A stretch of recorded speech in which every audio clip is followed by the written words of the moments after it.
سلامونه، هیله ده ښه بس ژوند په خیر وي. ژمنه مو کړې وه چې ټګان یو په بل پسې در پېژنمه. لومړی دا کس ندا محمد نومیږي، تخلص قدري پر ځان ایښی دی او د کندهار اوسېدونکی دی. پخوانۍ دنده یې په کندهار ملي ټلویزیون کې اشپز و او ترڅنګ د چغو کاروبار یې کاوه. دا یې خپل آی ډي ده چې د هغه کوم د توتي انځور ورباندې دی. چغو کې ساتلې روزلې، هغه یې بیا پلورلې. د کندهار ملي ټلویزیون ملګري یې ټوله پېژني چې ان د جیب خرڅ پیسې یې لا نه لرلې، خو اوس کورونه، ودونه، ځایونه، سرایونه، مځکې، باوړۍ، موټران، اوس هر څه لري. د دې کس د کور مخ ته او په کور کې دننه ډېر زیاتې اوبه پرتې دي. هغه اوبه چې څوک پلوري هغه د عبدالمالک مهربان په نوم یو ځوان دی، نه پوهېږم څوک پوهي. خو د دوی شرط دا دی چې نورې اوبه کار نه کوي، یوازې به همدغه اوبه تاسې رانیسئ. د دې کس د درملنې طریقه دا ده چې له همهغه بوتل څخه اوبه خولې ته اچي، خوله په ډکوي، بیا پر دا خلکو باندې پاشي. هر ځل به شاوخوا 20 کسانو ته ناست وي، بیا به دی دا اوبه پر دا خلکو باندې پاشي. دا یې د درملنې طریقه ده. دا دی پیر او پاش. د کندهار ښار ترڅنګ د ولسوالۍ اوسېدونکي او له لیرو ولایتونو څخه خلک ورته روان دي د درملنې لپاره. دی چې دی د سرطاني ناروغیو، جاغورو، تور ژیړیو، تلاسمیا د دې ټولو ناروغیو متخصص دی. دلته یې درملنه کیږي. دا د دوی پاڼه ده.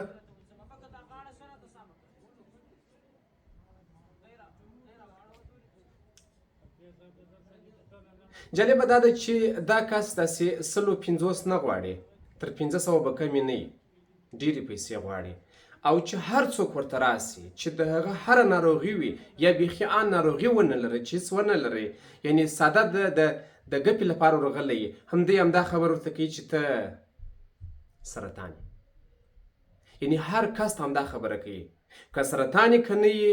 که تور ژړی که نه یې، که زکام یې، که ساده کس ورغلی، همدا یوه خبره ورته کوي چې ته سرطان یې. د سرطان لپاره زموږ سره دوا شته، ما ته به پسه راولې، ما ته به غویی راولې، نغدې پیسې به راکوې، دلته به ځې ورځې، ډاکټرانو ته به نه ځې. ډاکټران تاسو ته دروغ وایي،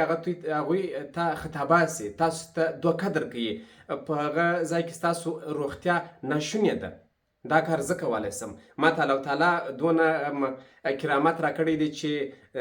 د قادرې شریفې غټ پیر یم، د ده په وینا ځان نه ښیم،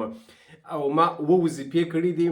ان زه دونه کراماتي یم چې زه کولی شم چې تاسو ماښام پر څه ډول بالښت باندې خوب کړی، د هغه رنګ لا تاسو ته ویلی شم. دا خبرې و دغه کسان ته چې ورځي هغوی ته یې کوي. یعنې بلا مسایل دي، داسې کوچنۍ خبرې نه دي، داسې غټې خبرې دي. جالبه دا ده چې په خپل کور کې درملتون جوړ کړی دی. هغه دواوې چې د سرطاني ناروغۍ لپاره ورکول کیږي، د تلاسمیا لپاره ورکول کیږي، ډاکټران یې ورته ورکوي، یا د نورو دغسې دردناکو ناروغۍ لپاره، هماغه دوا په بازار کې رانیسي، له ځان سره ایښې ده، په 5 برابر ګران یې ورکوي. د مثال په توګه که یو پاکټ ګولۍ، داسې ګولۍ په 300 افغانۍ وي، د ده په ځای کې په 1500 افغانۍ دی. جالبه دا ده چې خپل ډاکټر لري، د نسخه دی ورته لیکي، ډاکټر ته یاستئ، ډاکټر هماغه دوا ورکوي، ډاکټر ته د میاشتې 15,000 افغانۍ ورکوي. د موضوع د حساسیت په خاطر مې دغه ډاکټر نوم یاد نه کړ او عکس یې نه خپرومه. 15,000 افغانۍ ډاکټر ته د میاشتې معاش ورکوي. یعنی کوم ناروغان چې ورته راځي چې هغه په حقیقت کې ناروغان وي، هغوی ته د دردونو د مخنیوي تر ټولو دغه قوي ګولۍ دا ورکوي، یا د نشې ګولۍ ورکوي چې هغوی د 1 ساعت 2 ساعتونو لپاره هغه دردونه یې ارام شي. هغوی فکر وکړي چې ولا دا څونه ښه کرامتي پیر دی چې دا څنګه ورغلم، دردونه مې ارام شوه. تر 10 ډېر کسان چې زه وروسته د خلکو غږونه ایږدمه، کسان یې وروسته دي، د انتظار کړي دي، ویلي دي چې تاسو یې ډاکټران ته مه ورولئ، روغتون ته مه ورځئ، زه پوهېږم چې ستاسو ناروغ دلته سمیږي. هغوی وفات شوي دي، مړه شوي دي. ډاکټران ورته ویلي دي چې تاسو ډېر ناوخته راغلاست. د ده خورا جالبې کیسې دي. یوه کیسه دا ده چې کسان چې ورځي چې دی اوبه پر پای شي شرط دا دی چې باید کالي کاږي، یعنې کمیس به کاږي، هغه به کمیس کښلی، هغوی به کمیسونه کښلي، دی به د اوبه پر پای شي. بله جالبه دا ده چې خپل خصوصي کسان یې لکړي دي په بازار کې، په مسجدونو کې، روغتونونو ته یې استولي دي. په روغتونونو کې له یو چا سره کښېني، هلته ورته وایي چې څنګه ناست یې، ناروغي دې څه ده، و څوک ترې راوستلی. هغه ورته وایي چې مثال داسې مې زوی و، لور و، داسې مېرمن و، مور و، بل ناروغان دي، سرطان دی و، تلاسمیا ده و، جاغور دی، بله داسې ناروغۍ دي. همدا کسان ورته وایي چې ډاکټران پرېږدئ، هلته داسې پیر دی چې دا مازې ورته وګوري ناروغۍ له منځه ځي، ناروغۍ یې تښتي. بله جالبه دا ده چې په ښار کې په نورو ځایو کې هم دغسې ټګان ناست دي، ټګان، درواغجنان، دغسې کسان ناست دي. دا خپل کسان هغوی ته وراستوي. په هغه دربارونو کې هم دا کسان پټ اخته یي چې دا پیر پرېږده، دا نه دی پیر هلته دی، تاسې تر ځای زه تاسې پیر ته بوځمه. له هغه ځایه څخه کسان راولي، تر دې درباره پورې راولي دلته. بله جالبه دا ده چې دلته کوم کسان ورسره ناست وي، 10-15 داسې کسان دي چې هغه خپل کسان دي چې پخوا په جاده کې به ناست وه، کرکان به یې جنګوله، یا به یې سپي جنګوله، یا به یې نور کارونه کوله. هغه اوس د دس په ځای کې ناست دی. ستا زه یې نومونه نه یادومه، که چیرې اړتیا پیدا سي حکومت دې کسان ورولېږي، خپله به معلومات وکړي چې له ده سره څوک هلته سته. دا کسان چې هر ناروغ راسي دوی باره ورته وایي چې پیر ستا قربان سم، ستا صدقه سم. څوک یې پر پښو ور پراته وي، څوک یې پر لاسونو ور پراته وي، په داسې حال کې چې دا کادري ان املا یې نه ده زده، لیک لوست نه شي کولی. اوس پې نو کېدای سي ساده دغه شیان زده کړي چې سورپاکټې ګولۍ وو، هغه پیشي چاپ والا ګولۍ وو، هغه بلې ګولۍ، کېدای سي دا نومونه یې زده کړي، که نه یې بېسواده دی. خو دا خلک یې پر لاسونو پر پښو پراته دي چې پیر ستا قربان سم. څو هغه کسان چې راغلي دي چې هغوی په دې پوه سي چې دا ولا رښتیا هم رسنده پیر دی، دا خو عجبه ځای ته راغلو، اوس مو ناروغ له خیره سمیږي. یو ورته راږغ کړي چې پیر صاحب هغه زما مور چې سرطان و اوس بیخي جوړه ده، بل وایي چې زما زوی چې په تلاسمیا هغه د وینې د کمښت په ناروغۍ اخته و هغه بیخي روغ دی. دلته چې دا کوم کسان هسې هغوی فکر وکړي چې دا ولا رښتیا هم د خلکو څخه پیسې اخیستې دي، له خلکو څخه پسونه غوایان اخلي، یعنې هر څه اخلي، ان تر دې اندازې پورې چې هر څوک ورته ودرېږي چې په لاس یې ښه ساعت یا په لاس کې ښه تسبیح یا په لاس یې ښه انګشتریان یي، وایي دا راوباسه خپلو ملګرو ته یې ور وغورځوئ چې واخله دا درسره ونیسه.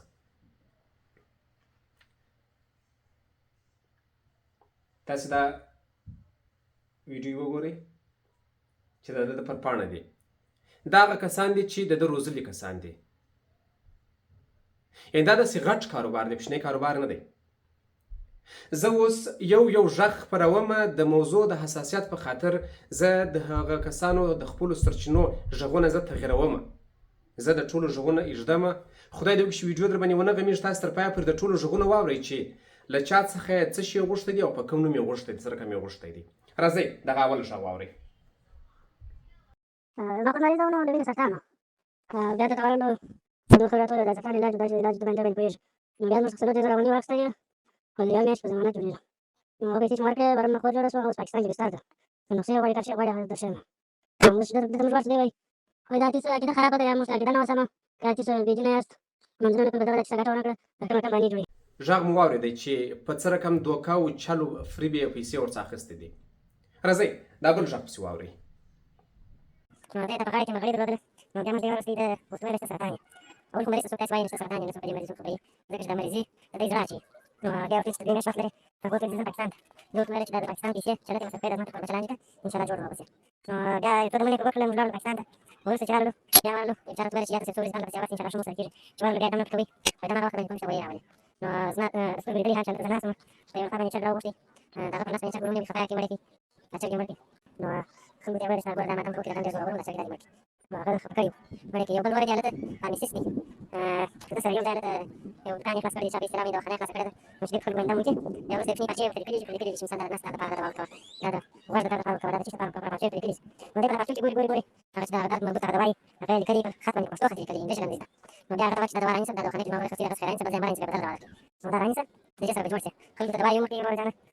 ډاکټر هم دی، یا ورور یې دا خلک په دغه نامه خطا باسي، دا اس د دوا ده، دا کمس د دوا ده. نو خلک په دغه رقم چم و فریب سره خطا باسي. شاید ما د انډیواله سره یو ویډیو وي، هغه اوس په ایران کې دي، انټرنېټونه دلته کار نه کوي. نو که چېرې انټرنېټ کار وکړي زه به غوښتم چې دا ویډیو هم راوباسي او موږ سره شیر کړو. هغه ناروغي چې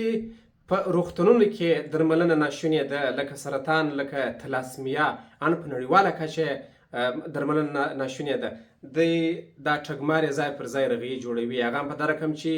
دغه خپلې مردارې خولې ته اوبه اچي، اوبه پر خلکو باندې پاشي. دا غږ واورئ. زه خپله ورغلی یم دغه بوډۍ هغه چې بوی وه ستاسې په دغه کې، نو زه خپله ورغلی یم، زه خپله چې نامه لاندې پاڅېږم، نو ځینو ملګري وکړه وایي چې داسې پرېږدم، دا پرېږدي مثال داسې خلکو ښه ورسره کېږي، داسې کېږي، واسې کېږي. نو زه خپله درې واره ورغلی یم، 2 واره مې پیسې ورکړي دي، یو واره مې 3,000 ورکړي دي، بل واره مې 2,500 ورکړي دي، او دا درېیم واره مې شی نه دي ورکړي معنا ورغلی یم. نو کله چې ولاړو داسې کتار مې خلک کېنول، نو یو بوتل د غټ بوتل اوبه مو له ځان سره وړلې، نو داسې بیا کېنول خلک، اوبه په خوله کې شی بیا په ویله اوبه یې په خوله کې واچول، پوف په ډاګونو مې پرې کړې. نو موږ دغسې حساب ښه خو مو نه دي شوي، سره اوس هم راغلي هغه مو پښې دي، هغه مو کاروبار دی، هېڅ فایده مو نه ده کړې. دا عکس ته وګورئ، دا عکس پیر مبارک د ښځو خواته راغلی دی، هلته بیا پر هغه ښځې چې راغلي دي پر هغوی باندې بیا اوبه پاشي او درملنه یې کوي. کله کله پیر مبارک، البته پیر او پاش مبارک خوابده سي، یو چاته وایي چې یا دا کار زه نه کوم، زه پر ده باندې دم نه کوم، پر دې کس باندې دم نه کوم، تاسې ولې ناوخت راوستی، یا مو ولې داسې وکړله. راځئ دا غږ واورو چې بیا یې په یوه غوایي باندې خوشحاله کړی دی. چې دغه پیر ته موږ هم زه دا کار دی چې په کراچۍ کې تر علاج لاندې وو، نو تقریبا یو نیم 2 کاله، خو بیا ډاکټرانو بالاخره ځواب راکړي چې باید دی خپل کور ته. نو بیا مو راوستېدلې چې بیا چاره پیر دلته پیر دی په لولې کې، هغه ته یې ورولې انشاءالله څه کېږي. خو بیا موږ جلا وکړه، هغه ته مو وروستې. نو پیر صاحب درملنه پر وکړله، هغه حالت نور هم د بېچاره ده خراب شو. بیا چې موږ یو کشر راغلی، هغه ورته وویل چې دا ښه شي که به نه شي، موږ په دې ډېر مصرف کړی دی، په ورځ ور بیا حالت خرابېږي. نو پیر صاحب خو ابدې شو. او بیا موږ ډېرې زارۍ ورته وکړې چې دا کشر دی، دا دې واري. بیا یې مو ومنله، خو یو دانه غویه یې وغوښتې، بیا موږ غویه یې وروستې. نو 2-3 ورځې بعد یې فکر کوم هغه زموږ دا کار یو پاک الله دې وبخښي. نو بس دا پیر دغسې پیر دی، خپلواکي دې ورته شته، نو نه پوهېږو، خو موږ دا کار دې ورسره ښه ونه شوله. هغه کسان چې ورغلي دي ډېر کله هغوی ته وایي چې دا ستاسو پیسې لږ دي، نو ځکه دا د دم او د چوپ اثر او اغېز هم کم دی. که ستاسو پیسې په کومه اندازه زیاتې وي، په هماغه اندازه بیا دغه دم او چوپ تاسو ته ګټه رسوي. بله جالبه دا ده چې د ښځو په خوا کې بیا ښځې کښېنولي، 10-15 داسې ښځې کښېنولي چې هغه روزل شوي ښځې دي چې دی معاش ورکوي.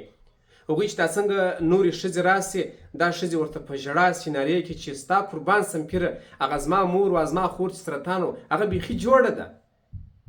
یعنې د دا خلکو اذهان داسې کوي چې دوی فکر وکړي چې ولا رښتیا هم دا څونه تکړه پیر دی چې د سرطان ناروغ دلته سم سوی دی. او بله پر غږ کې پیره ستا قربان سم، ستا صدقه سمه، هغه زما خور و لور چې مې درته راوستی وه، چې ولاړېدلی نه سو، چې پښو یې کار نه کوي، اوس پر خپلو پښو باندې ځي. او بله دا خوا په راژغ کې هغه پلانکۍ چې په زولۍ کې راوړې وه، هغه له دې خوا څخه خپله روانه سوه. یعنې هلته یې دغه مبلغین یې کښېنولي وي، د دا نورو فکرونه ور خرابوي. راځئ دا غږ واورئ. سلام علیکم دوستان، ډېر بخیر خیراتي رسول الله جاني باندې ورسره وه. نو هغه ورته ویلي وو چې د سیطان نه وه، دین مریض وه، چرک وو. نو اوس الحمدلله ښه ده د دوا سره. نو بیا ته ورته ویلي وو چې سیطان دی، نو سیطان نه و، بیا څو چې دی ویل نه ما دې زنانو په ځای کې وو، هلته دی ویل زه مو دمونه درته ولګېدل ښځو باندې، بیا د سره ولېدل، د مالک مهربان سره مست وو، هغه د تشخیص کېږي چې هلته یې بوځي هم دا سیطان وي. نو خیر شکر الحمدلله، اوس زموږ مریض ښه دی، دواو سره ډپرېشن نه لري، اوس هم ډپرېشن وارخطایي یې اوس پورې شته، ځان ښه ستا په دا مرضي باندې مخته. نو هلته تقریبا 3-4 واره یې ماته راوړې ده، انشاءالله ورسره ښه شي زما د مور سره. نو داسې پیسو خاص کومه ډول نه ده کړې، 1,500 هغه زیو ورکړي وې زما ډاډي. نو داسې ماتلي بیا په وروسته کې بیا ویله چې کومه شی ماته راکړه، خلکو هلته ورته راوستله، غویي هم خلکو ورته راوستله، غویان پسونه ورته راوستله، سیلګانې ورته راوستله خلکو، دغه شیان خلکو ورته راوستله. لکه زما خپل ما په فیسبوک باندې ولیدل، بیخي داسې وو لکه یو لوی غټ وادي چې راشي بیروبار راشي، دوی دا د مړه باندې ټول په خلکو باندې کینسر مریضان وو، رقم مریضان له هرات څخه ورته راغلي وو، ارزګان څخه، لرې ولسوالۍ څخه ورته راغلي وو، د غزني څخه خلک ورته راغلي وو، د زابل څخه خلک ورته راغلي وو، داسې اوازې تللې وې. نو داسې خلک هم بس اوازې اورېدلې وې، پرې ورته راغلل، دا مخکې په کوټه کې وو په جمهوریت کې، نو راوستلې دې دا اوس په عمارت کې راغلي دي. نو داسې خلکو داسې التماس کوي چې دا مخکې په کوټه کې وو، اوس لیکن دا ته راغلي. په سلګونو کسانو ماته غږونه رالیږلي دي، زه ټول نسم خپرولی، زه د هغې له ډلې څخه کیدای سي دغه 10-15 تر 20 پورې غږونه خپاره کړم. راځئ دغه نور غږونه چې دي کیدای سي تر 10 غږونه وي، شاوخوا 10 غږونه وي شاوخوا. دا تاسې ټول مکمل واورئ، وروسته به خبرې وکړو. تاسو د مور یو دعمه خاوند وو، نو هغه مریض و، نو چې بیا دغه دلته ورغلې، ورته وویل چې سرطان یاستئ، کور ته راولئ، بیا به انشاءالله علاج وشي. نو هغه ډېر زیات په فکر په ټینشن کې و، بیا څه ده موږ هغه ډاکټر ته ورغلو، ډاکټرانو ته باندې ټول چینج وکړو، ورته ویل تاسو د ملاریا تبه لري. نو دوا وشیان سوال کړه، په تاسو 2 هفتو کې هغه سړی جوړ وکړو، الحمدلله خپل کاروبار کې خپل فعالیت یې جوړ دي. نو داسې چې هغوی چې بمبار د دوی ته ولې شاید سرطان د ناروغۍ احساس هغه روغ نه شي نو دا زموږ خپل د سترګو لیدلي حال و نو نور والا حالان شته انسانان مسلمانان د نور حقایق کړي بس په دا څوک لیدلي وو چې راغلي وو ورته ویل شیطان هغه وايي مریضي ته د شیطان ورته ویل بل نه دا چې لږ پیسې بچا ورته ویل هغه لږ پیسې نو ورته کړي چې نو څه دوی چې لږ پیسې نو ورته هغه ورته ویل چې ډېر پیسې وایي هغه باندې څه دمو کوي هغه شو ځاتون کوي ډېر پیسې ورته ویل او چې لږ پیسې ورته ویل هغه ورته ویل چې په معنی ټینګ برځانیا سو درنه څه دې څه دا تاسو نه فکر دا خو نه کړی دی دا د څه کوي وایي دا د چور په اساس دی چور دا چور کې چې مثلا کوم خلک چې ورته راځي چې دا ورته د سزمو دا په دامن کې کانسر جوړیږي هغه مریض هغه مریض او په خپل کې ټول باندې فاشل دی په پیسې دی واخه جمله راکې په دې باندې لاس کوته چې اوس نه دی زنانو نو بچو جبل خلک کې دا خلاص چې بلاس کې مته شي ویني مته بلاس کې دا ور راوکړ خو نه څه ته نه سم کې نه راځي تاسو مو شي چې دا احنا یا کله خلک د سیمه څخه په لاس دی وسه کوي راځي بل د خوشي څه ده پیدا کړي هغه بل په کډوال اوس په څنګه فخر خلق وايي سره دا د کور مخه کړه ته وایم عمل زی جوړیږي دا کوم خلک چې ولته سونه یا د زی دا تاسو اوس په هغه مازی جوړیږي چې د پټکړي ځکه چې د ورځې مریض د ځان سره یو د نفس سره راولي نو دا د میاشتې چې څنګه کېږي چې سم توګه تاسو اوس په څنګه څو کړئ یو ټول نسنه کې ټول او تکشيش دا د خپل لپاره د شنوري د ټول بل د خپل خاصي دا د کاروبار کې بزنس په دغه ځای کې د ټول بل خاصي د خپل ټول بل کې دا په یو باندې چې دا خو دا د سیاست د پخې دا د وګړو بزنس ځان ته وایي چې زه ډاکټر یم دیوازی کردن د زدی کو بولی نشته کې د خود له تاسو کوم څه نه خدای په اړه د تجربه اساس چې د زدی کو بولی نشته چې په کوم کې د نړۍ په څیر خنان جوړ کړي تاسو ورکو نشته کې هغه ځای پاکټ هغه بولی نه نه دې کوم خلک دي یو څه کې د سکه نه دی یو څه سره د پرې ورکو کې پیسې ونه پیسې او هغه د خپل دوام نو دا کوم د تاسو سره چې په دې کې تاسو کولی د ماشي شاول کې خلک باید تاسو نه یاسه تاسو هغه ته مزوارلو ما ولندار مریض و مو سره وچوارلو پر صاحب اته تجارت وکړي او په کټنانې سواله په تاسو به څه سوال او د باندې ډېرې ژوندانه دروي چې په صاحب مریضان په پاسه کېدل او دلته د خانم جوړ کړو په چې مریضان ته کوله چې غوړي پکټ په دواخانه کې دي چې باندې وته په بیا باندې وته یعنی ګوچان د درشان د ګرانو او په صاحب مبارک په پکټ په خپل کې بواچو د مریضان د پښه د دغه شکه مریضان ته څنګه ویل او وسره څه یو بل د شروع کې په بل صاحب پښه په وسه باندې او یو عادت په صاحب مبارک چې شاته په داخل کې خپل تبلیغات ولا څه ویل او کوم خلک چې به کار به عدالت په ګرځنده فرید نه پېښه هغه د صاحب تبلیغات کوله چې په صاحب د درې شریف څخه فارغ دی او چې فرید کړی دغه مطلب دا کړو او ما ولندار چې دا سره ثانوا نو بیا چې موږ غاڼې ما مور سره باندې ویل چې سره ولې دا به سلام کنټرول کړه هغه بیا موږ څنګه ورسره راغلم پاتاب بیا مو دا کسات کریمات راځي کله چې هغه وسره مې بالکل کنټرول کړه دا نو د صاحب دا چې خطا استګه ولا کې دا پیرو یا شی و بس اته پر وای د نن په تاسو د پزنانو کې سپیشل یو تاسو چې نو ویل د تبلیغات لپاره چې د سپاکیش پلان کې سره سره پلان کې سره بس دا لپاره په پټاکیم خلک چې نو ویل په ځانه کې د صاحب بارک کاربارونو روانو شنو چې دا نو دا په تاسو کې څه کوي او خبرو تر وسله د واپس نه مخکې وې د خبرو تر وسله نو په صاحب نه دی د مازه خلک خطا باسي یو وای بل ورغله مې ما د انوار ورکو کریم دورانې چې ورلو د څه وستنه وکړه چې سره ولې ان شاء الله خدای دې پیدا کړي معلومات کوم نه دا معلومات اوس د دور په ایران کې ایران ته تللی و په فریاد تا و دا یو د بازار کې موږ یو مریض لري چې خانه کې بستر کړه نو چې خانه ولا څه بستر چې خانه کې ټول دا د تبوزه خبرته بس نو بیا ته بل موږ ټول ولته بلادي زمونه کې سره کنه هغه نه اوس الله وجه ته ملاو چې راوستي بره زمونه په خبر هغه د دمو کې ما پیسې ول مشو کنه نه خو پیسې نه اسامه ته په کې څه بره په کله نو بره بیا بل لا بیا راول بل سره بیا مر وسره بره بیا دا ویل ولغدي ولدم چې په کې بره شو کنه راکوا باندې شو کنه کوله اخر ورځ کې بره ټول ولغدي وسته مریض نه جوړ جمال وي ولته په سره ولا بره دا دوانه سه پور کړه ما خدای کار سره کوم مریض انا بره ولا دا دوانه د فوکس پیسې پور کړه باندې څه ورسې چې مر وسته هغه څه مارکي تانه په وکي انا څور بعد مریض نه تاسو خپل وته خپل کلتین واسو دا څور بعد مریض تاسو یا څنګه غواړئ څنګه تاسو او دا موږ کور شې ورغلې انا بعد ته چې مخ لته هغه څه مریض و مثلا وایي کړو دا نه کوله ولا خو د څه خنو د اعلانات ځخري یو بل څه چې تاسو دا شی علاج کیږي نو ته چې مخ لته او د داسې پورې نه نشته هغه خو چې باید وایي فاشل هیڅ فائدہ نه لري دا ما مرده دوی غلطي خلک را باسي مې مر په باندې کړم دا خلک ورغلي ورخص کړم اما خلاص چې غلطي دا خو دې مرده دوم دي ټول جوړي و زوړ له ما چې ته کې زوړ له کې سم دا ټول تاسو ثانده نو یو څه یو نفس سره ولا او پاتې شو زوړ له ما په ډیر عجزي په ډیر فکر ځون کې مې دا نفس ته راوستو او هغه ورته ورسره بیا چې دمو کې ډیر ټول وي دغه کده پیسې ما یو څه دا ورته ولې دا خبره وکړه چې ورته په ځینې جوړه کې جوړ شي په دې شروع څه دې جوړیږي فلټر ځان چې غوره ډېرې روپۍ راکړي او بس ما کېدای چې سره خامه شوله بس لاړم نو کله چې ما ته رخصت غوره کړې وه هغې رخصت راواخیستلم نو له مرګ سره یې مخامخ کړم بیا کله چې زه ډاکټرانو ته لاړم چې ما نظر د هغې د ما معایناتونه وکړل د هغې وکړل ټېسټونه وکړل هغه وویل ټول ژړی ده خو مثبته منفي ده او پاتې شو چې ډرول نه ده نه سرطان شته نه شی شته نو دا تاسې خبرې بالکل ما ولیدلې وانې اورېدلې حقیقت لري خو اداره دې تاسې تلویزیونونه درکړي چې تاسې په دې هکله خلکو ته معلومات ورکوئ لرې لرې دنیا نه خلک روان دي په ډېر غټ مصرف باندې او پاتې شو چې داسې یو فکر پیدا شوی ده مګر هر څه چې دي د جانب د الله تعالی دي نور نو په لوی خدای پاک باندې سپارم السلام علیکم ورحمة الله ما د عامه مزوره د عامه د دوی په باره کې دا کوم مرضي درلود هغه مرضي د معدې د شوګر خوراکي ته وایي ته سرطان هغه داسې بېرېدلی وو خو لاندې د ډاکټر ته ولاړه دوا یې ورکړه جوړه شوه انشاءالله اوس لاړه خپل کور ته ډېر ولایت راغلی وو د مریض خو ته ډېرې اوبه د یخنۍ اوبه واچي سر خلاص په دې ناستو کسانو باندې پاشي لکه نارینه یې ورته مثال ورته شوي په دې څه ژبې په دې باشي دا زنانو ته داسې په بېاحتیاطي داسې یو رقم داسې راځي چې په اسلام کې د سرطان ناروا کار دی یا ښځې ته وایي اوس یا خواته یا څنګه څه وګوره بیخي په بد وضعیت کې دا خلکو ته سر دې خلاص دا ښځو ته لاسونه واچي د دې د مخنیوي لپاره باید د امر بالمعروف د ریاست متسبینو څخه باید مثال د خبرې ابتداباسي وګوري چې دا نفس څنګه سړی دی د دې څېړنه باید وکړي د دې علم باید وګوري دا په کوم مسله باندې خلکو ته عرضونه کوي په کومه خطر ورکوي مثال د خبرې باید پوښتنه وشي د دې مخنیوی باید وشي دا د اسلام لپاره ډېر غټ نمبر دی چې دا وګوره دا سره د اسلام څخه خلاف راکړي ښځو داسې لاس واچي لکه د خوشحاله شي لکه د خوشحاله شي خو لاندې د ټول مثال د دې خلکو مخنیوی باید وشي چې داسې خلکو په باره کې سر خلاص شي یو څوک یو شی واوري بیخي د اسلام څخه نفرت کېږي داسې نه کار دی موږ خو مثال د خبرې یا پاس علم نه یې کړی یا نه وي ویلي داسې نه دي ویلي دا کوم علما او دا کوم شیخان مثال معلومات موږ نه کوو یا پوښتنه نه کوو هغه خو دا رقم د اسلام اجازه نه ورکوي چې ښځې ته لاس ورچاړي د سره د تعویض لپاره راغلی دی یو ډاکټر به لري یو مثال د خبرې لګۍ به لري ساري ښځې دا به کې دا موږ لیدلي خو دې په خلکو د سره لاس راواچي نو خدای جوړ چې دا رقم خلکو مخنیوی وشي وګورئ دا ته مشابه غواړم د الله په امان دا وخت روښان د دغسې څه مخکې یو زوړ مستحکم صاحب چې درلودي چینایي اوس پورلر دی او نور مشران دي نو ټول دغه فارمات دي وضعیت شوي تقریبا ډېر خلک دلته چې ټولوي دي هغوی مړه شوي دي او هغه څوک چې په سرطان ناروغي باندې ورته د سرطان ناروغي لري چې هغه مریضي به ډېر دواخانو ډاکټرانو سره ګرځوي دا ډاکټر ته ورسره کښېني دوا ویني دا ډاکټر ته کښېني دا دوا د څه لپاره دا ډاکټر ته کښېني دا درد ضروري ګولۍ اوشي دا ډاکټر ته کښېني د میکروب ضروري ګولۍ اوشي هنوز خبر راغلی دی چې ټرانزون کوي چې هغې بیا عامه خلکو ته ورلګوي بغیر له کومه په دې چې پوه شي څه جانبي عوارض لري څه شی لري څه شی نه لري نو زه خپله نو د کسان څخه یم چې دی ګرځېدلي دي او ډېر ښه پېژنم نو اوس د دې دواخانو ته جوړه کړې ده دا ډېر مفید ضروري دواګانې ده ضروري انټي بیوټیکونه ورکوي خلکو ته او ضرور د سرطان دواګانې چې هغه تقریبا زه په خبره چې دی په 400 په 300 افغاني خلکو ته 1500 افغاني ورکوي دا د خپله شاهد اطمینان دی چې دا شان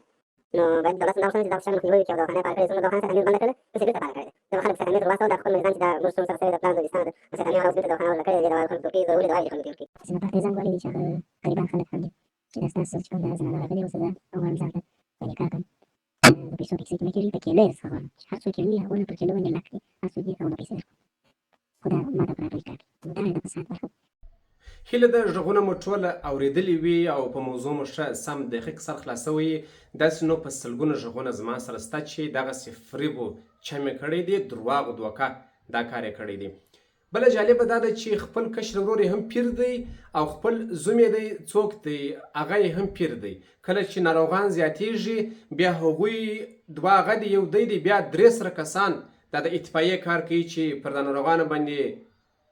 اوبه پاشي او هغوی په دې رقم الله تعالی یې جوړوي هغوی هم اوس پیران سوي دي یعنې هغوی هم اوس تر دې درجې رسېدلي دي چې کرامات و چې دا مازې یو ناروغ ته وګوري هغه جوړېږي چې دا مازې یو ناروغ باندې چوپ کړي دا اوبه پر وپاشي هغه ناروغان بره جوړېږي رغېږي البته چې پیسې زیاتې ورکړه سي تاسې به غږونه اورېدلي یوه جالبه موضوع دا و چې کومه ښځه چې خوښه سي بیا وروسته خو هغه شمېرې دوی له ځانه سره لیکي بیا زنګ ور وهي تاسو به غږ اورېدلی وي هغه یو ورور ته بیا زنګ وهلی دی چې دا کومه نجلۍ چې ورته راغلې وه هغه یې خوښه سوې بیا ورته ویلي و چې تاسې نجلۍ وتلی چې څونه کیلو وي پر هر کیلو باندې 1 لک افغانۍ در کومه یعنې دا کار هم کوي موضوعات ډېر دي ځینې غږونه زه د حساسیاتو د سیمې په خاطر نسم خپرولی ځکه په هغه غږونو کې ډېر داسې څه دي چې هغه د انسان زړه خرابوي نو ما هغه غږونه چې څه نرم دي هغه مې درته خپاره کړل سخت غږونه مې نه دي خپاره کړي که اړتیا سي دویم ځل لپاره چې راپور خپروو هغه غږونه هم باید زه خپاره کړم ځکه چې د دغسې کسانو مخنیوی د حکومت فریضه ده د حکومت وجیبه ده حکومت باید د دغسې کسانو مخنیوی وکړي دغسې کسان باید راټینګ کړي له چا څخه چې څه اخیستی دی هغه باید ټولو څه واخلي د بیا ځلې لپاره باید مخ تور سي باید بندي کړی سي دا چې له دین څخه ناسمه استفاده کوي د یو چا له القابو څخه ناسمه استفاده کوي خلکو ته درواغ وایي دغسې کسان تاسو خبر یاست چې په شریعت کې باید هغوی ته څه ډول سزا ورکړل سي یعنې ولس دغسې کسان ته تر ټولو سخترینه سزا غواړي ځینې کسانو پر فیسبوک لیکلي وه چې دا ورتلونکي کسان ملامت دي، دوی ولې ورځي؟ ګورئ راځئ موږ تاسې په خپلو ګریوانونو کې وګورو. که چیرې موږ تاسې ته مور دغسې په سختو دردونو کې وي، میرمن، لور، زوی، ورور، پلار، هر څوک چې وي خپل په داسې سختو دردونو کې وي، څه فکر کوئ؟ چاته به ور نه سو، د چا دروازه به ونه ټکوو چې زوی تر سهاره در باندې ژاړي، لور در باندې ژاړي، په تلاسمیا اخته یې، په سرطان اخته یې، په بل او در باندې ژاړي. راځئ موږ تاسې خدای ته مخ کو، چاته به ور نه سو، د چا دروازه به ونه ټکوو، چاته به ونه ځغلو، کم زیارت ته به ور نه سو. ګورئ کله چې له ډاکټر څخه تمه وخیږي، له درملو څخه تمه وخیږي، له روغتون څخه تمه وخیږي، لار بنده، پاسپورټ بند، ویزه بنده، له دې څخه تمه وخیږي، اقتصادي مشکلات په کور کې پیسې نه وي، پیسې ختمې سوي وي، راځئ چاته به موږ تاسې ور نه سو، کومه دروازه به ونه ټکوو، پر چا به ونه ژاړو. ګیله له حکومت څخه ده، ګیله له امر بالمعروف والا څخه ده چې یو چا ژر کوچنی کړي په غه پسې ځغلي، یو چا نیکټای والا کالي اغوستي په غه پسې ځغلي، چې یو چا میوزیک چلنه کړي په غه پسې ځغلي، په دا انفرادي شیانو پسې ځغلي. دلته چې تر ژرې لاندې دغسې غټ د خرافاتو مرکز وي، د درواغو د فریب مرکزونه وي، دا بیا نه ویني، دلته بیا غږ نه ورته کوي. دغه کسان باید پورته کړي، دغه کسان باید بوځي، دغه کسان باید بندي کړي. هغه انفرادي کار خو انفرادي کار دی، دا ټولنیز شیان دی چې ټولنې ته زیان رسیږي، روغتیا ته زیان رسیږي، اقتصادي مشکلات رامنځته کوي، خرافات دي، د توحید مسایل دي. دغسې کسان باید کشف کړی سي، دغسې کسان ته باید سخترینه سزا ورکړی سي. یوازې دغه یو نه دی، په ښار کې 10 نور دي، دا لړۍ روانه ده. زه نور هم درته رسوا کوم، پر نورو هم زما کار شروع ده، یو هم نه پسې پرېږدم. دغسې کسان باید راټینګ کړی سي. ګیله له عامې روغتیا ریاست څخه ده چې کله په درملتون کې پرې کوچني شي باندې یو څوک راټینګ کړی، کله پر درملو یو څوک راټینګ کړی چې دا درمل چې دی داسې، دا درمل هغسې، هغه صحیح دی، هغه دې وکړي، باید وسي. خو دلته بیا د یو چا په کور کې درملتون دی، نه د درملو پوښتنه کیږي، نه د جواز پوښتنه کیږي، نه د ډاکټر پوښتنه کیږي، په داسې حال کې چې ناروغان ته تر ټولو قوي درمل ورکول کیږي، په دې خاطر چې هغوی پر ده باندې عقیده ولري چې دا څونه ښه پیر دی، ځکه دی د دردونو د مخنیوي درمل ته په هغه ځای کې ورکوي. ګیله له حکومت څخه ده چې په موټرانو درمل راغلي دي، هغه په ګمرک کې پراته دي، په میاشتو پراته دي، بازار ته یې نه رایله کوي چې بازار ته راوړانې سي چې په بازار کې دغه اړتیا ورسره پوره سي. په کل کې ګیله له حکومت څخه ده چې حکومت یې باید مخنیوی وکړي، حکومت باید پسې ورسه باید راټینګ یې کړي، حکومت باید حساب ورسره وکړي چې ستا دا دغونه شتمني له کومه وه، دا کورونه، جایدادونه، ځایونه، دا مځکې، دا پیسې، دا موټران، دا دې له کومه وه. بل دا درملنه ته څنګه یې، په کومو اسنادو، په کومو وسایلو،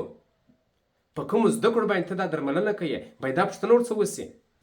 بلا خبرې نورې دي. هیله مې دا ده چې دا ویډیو تاسو شیر کړئ چې تر حکومتي ټولو مسؤلینو پورې ورسیږي، او نور کسان هم زما په لیست کې دي چې باید رسوا سي. که ستاسو په سیمه کې دغسې کسان وي،